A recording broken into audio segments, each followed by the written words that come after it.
Hi everybody, it's Daniel with Funukulele Projects, and this is a Ohana 8 string. It's a TK-70-8 string tenor ukulele, and I know it's a solid spruce top. I think it might be laminate back and sides. I don't know if it's solid or laminate back and sides, but it's the TK-70. I'll put a subtitle about exactly what they do to make it. It's a B stock. It belongs to U-Space. It came to me, actually it originally came to me because I was asking Jason some questions for point of reference for a custom project I'm working on for him that may end up becoming a video at some point. And so he brought this by so I could get some, I wanted to check some measurements because I have an 8 string that's a piece of junk that I got because I thought maybe I could turn it into a project ukulele. It turns out it's a terrible instrument, and so not this, the other one, which I'll show you in a minute. And so this was brought by, and between the two I was able to get some interesting measurements for the unique prototype that I'll be making for Jason. And when this was here, Jason all of a sudden, was looking at it and he says, "Hey Daniel, is that bridge lifting?" And it turns out it was. I could put my fingernail under the corner. And so I looked at it and I said, "Yeah, it is." He goes, "Okay, well then this was staying here." So I reset the bridge. I mentioned in the teaser to this video that I did in the drawing video for the summer giveaway that there was an instrument that has a problem that many Chinese instruments I've found, regardless of brand, end up having, and that's the lifting bridge. This was the instrument, and I had to reset the bridge. So obviously, I had to remove the bridge. And, I heated the bridge up, and I've shown photos of how I do that in the past. And I have photos of this project where you can see that one of the reasons that it was lifting on the edge is because of the fact that Chinese companies are notorious, and this one actually was better than a lot, but still it had the problem where when scoring the finish to have bare wood to put the bridge on, it takes a lot of time to make sure that everywhere that this bridge is going to sit has bare wood. And Chinese production facilities don't take that time. A lot of times they don't even take the time to hand score. They will I've seen some that look like they're just routed, like they have a machine that just goes shh, and other people will just quickly score. There are bridges I've had to reset where people scored too deep and it literally pulled it cut into the wood and pulled some of the wood off. Actually, that was actually an Indonesian instrument that happened on. But I've seen all kinds of problems, and a lot of the bridge coming off problem comes from two key factors. Number one, unlike this Ohana, when you have the high gloss Chinese instruments, many times the finish is rather thick, and then on top of that, they have almost 1/8 of an inch of bridge that is sitting on finish. That's a lot of surface area. Now you've heard me say in the past that modern woodworking glues have a break, like a bond strength of around 3,500 pounds per square inch. Well, that's if they're properly clamped. And that's if there aren't other extenuating surfaces. Almost no Chinese instruments are properly clamped. That's why you see so many screws put in place, because what they do is they put a little bit of glue, and almost always it's just a cheap white PVA glue. When I say white PVA glue, think Elmer's school glue type white PVA glue. And then rather than clamping it, they just put the screws in. Okay, there, it's stuck. Move to the next station. And that doesn't give proper strength. The white PVA could have decent strength if it was put on properly. There was a bridge I reset for someone recently, and you could see just a line of glue, and then they put the bridge on it, and that was it. It didn't even spread out, so you didn't even have like half an inch of surface area that was holding that bridge on, and so needless to say, it popped off. In this case, I had to mark out exactly where the bridge was. The bridge was on, so I used tape to outline it. And before I even did that, I very lightly scored exactly where the bridge was. And then I marked it. And then when I took the bridge off, I made sort of a form using a safe release masking tape. And once I had the form in place, then I could very carefully scrape all of the finish off to give myself a good gluing surface. And once I had a good gluing surface, then I had to fix the top. This had another challenge to it, and that's that not only was the underside of the soundboard, under the soundboard not prepped properly, and there was not only was the soundboard not prepped properly, and there was still finish under where the bridge was in the edges and the corners, the underside of the bridge plate actually wasn't prepped that well either. You could still see some machine marks, on the underside, so you can tell it was never even properly sanded, and so that had to be sanded flat. And by the time it was sanded flat, that created another issue, and that's that the old saddle was now too short, so I had to make a new bone saddle for this one. And then it was finished. However, now it's a really nice sounding, really nice playing instrument.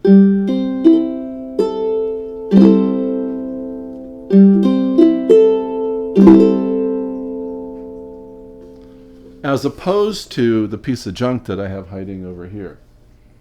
And what I have hiding over here, and it just is to underscore that you really get what you pay for, because this is several $100s. I think, if they're new and they're not B-stock, I think they're in the 300s. Here is an Aklot, solid top, laminate mahogany, back and sides, supposedly. 8-string tenor. It's a 7-string tenor. Because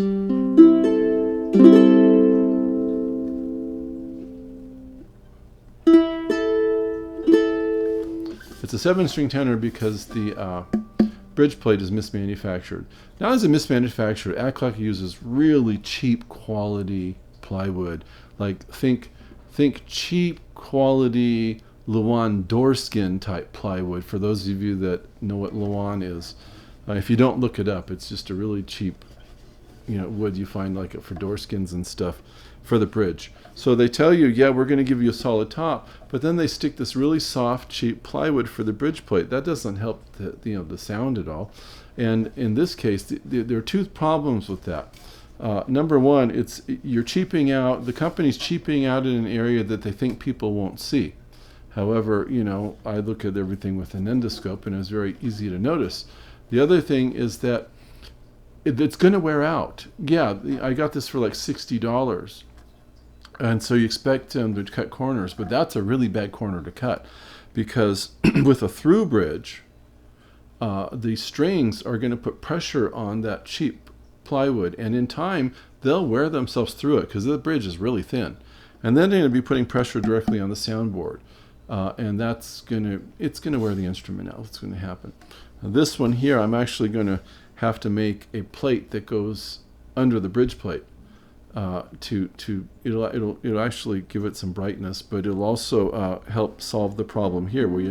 I don't know if the camera, I'm not going to walk up to it, but this is a 7-string instrument, because this instrument is not capable of having a high C. That's the C5. And the reason it's not capable of it is because the bridge plate is so sharp, and it's a through bridge. So every C that's put on it, it came with ukuleles. It still has, the 7 of the quills on. The C snapped as soon as it was tuned to pitch. So I put the spare C on it. It snapped as soon as it was tuned to pitch. So I've tried some other strings. I tried putting a bead on the other side of the string. But even with the bead, there's still going to be, the string's still going to touch a little bit that sharp edge. And so what I was talking to Jason about it. He played it and he says, "It doesn't sound that bad." I says, "That's a solid top." And he goes, "Oh." He goes, "I thought it was laminate." Because it really doesn't sound that great. It's not terrible, but there are other problems with this instrument that I'll explain. And why this is worth it and this one, mine isn't. I'm not saying all Aklots are like this, because the bridge plate shows obviously QC is not a real high priority for Aklot. Going back to that. So I've got some, Jason mentioned, well, try some black Kamaka nylon strings. They're thicker and they could handle that a little better. So I got the black Kamaka nylon strings, but I will, that's going to be a project. I'll have a video about how I made this into a nicer instrument. Another issue with this instrument, it's just too wide. It's too wide at the nut, the string spacing, the courses. So I don't know if they're always like that, but if you look, these are clear, so you're not really going to see them. But these are about 0.5 millimeter closer. These are a whole millimeter closer. These are like 2 millimeters spaced at the nut. These are almost 3 millimeters each course spaced at that's on center, from like the center of the string. And so it's very wide. And so if I try to play like Sweet Hour Prayer upside down, I cannot finger this chord. I just can't finger it, period, because my little finger's too small.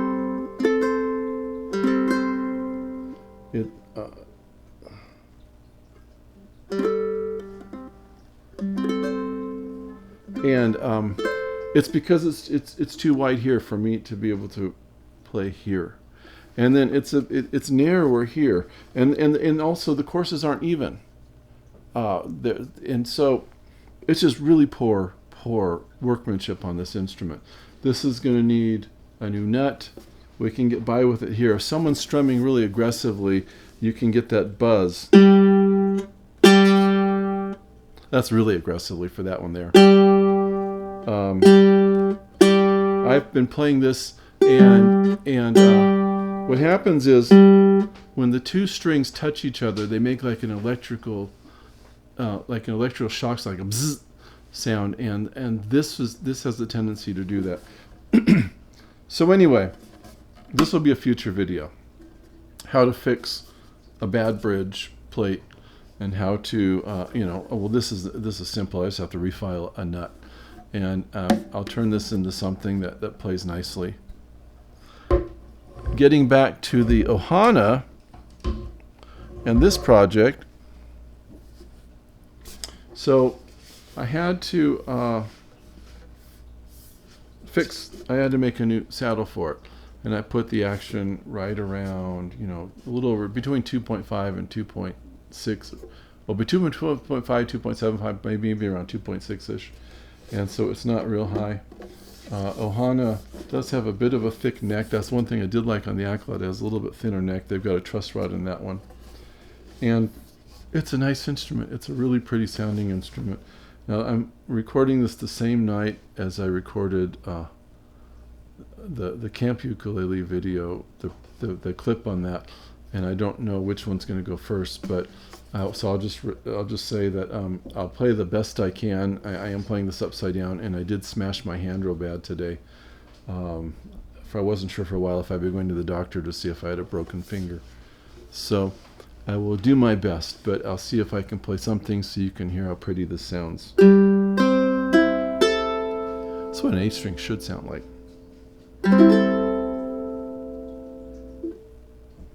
Here, let's try just the generic pick.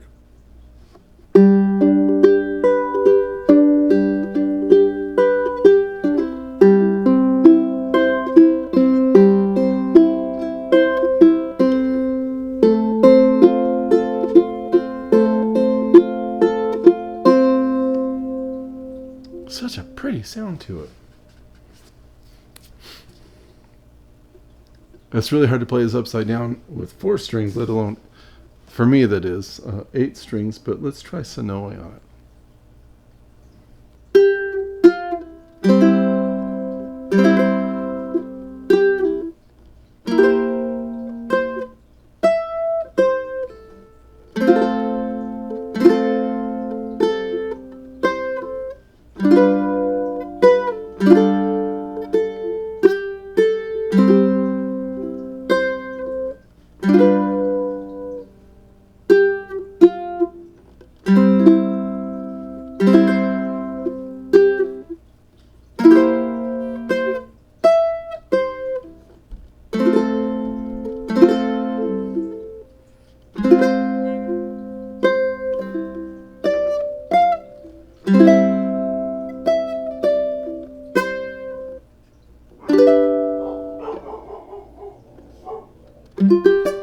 I blew it there. That was a terrible playing of snow. I probably won't get any better with my hand feeling the way it feels. It just sounds really pretty. I had a friend when I was in college that played a 12-string guitar. And he told me one time, he says, Daniel, everyone thinks I play a 12-string guitar because I think I'm such a good guitarist. He goes, the truth of the matter is I play a 12-string guitar because I'm not a very good guitarist. And the 12-string guitar gives more fullness to my playing because I can't play that well. It makes my playing sound more full. That's why I play a 12-string guitar. I can see that with an 8-string that's made right. And this thing here with the spruce top and the mahogany back and sides, it just has such a pretty sound to it. Let me see if I can get through Sweet Hour Prayer.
Wonderful, wonderful instrument. I really enjoy playing it, even though I'm only playing a few songs upside down.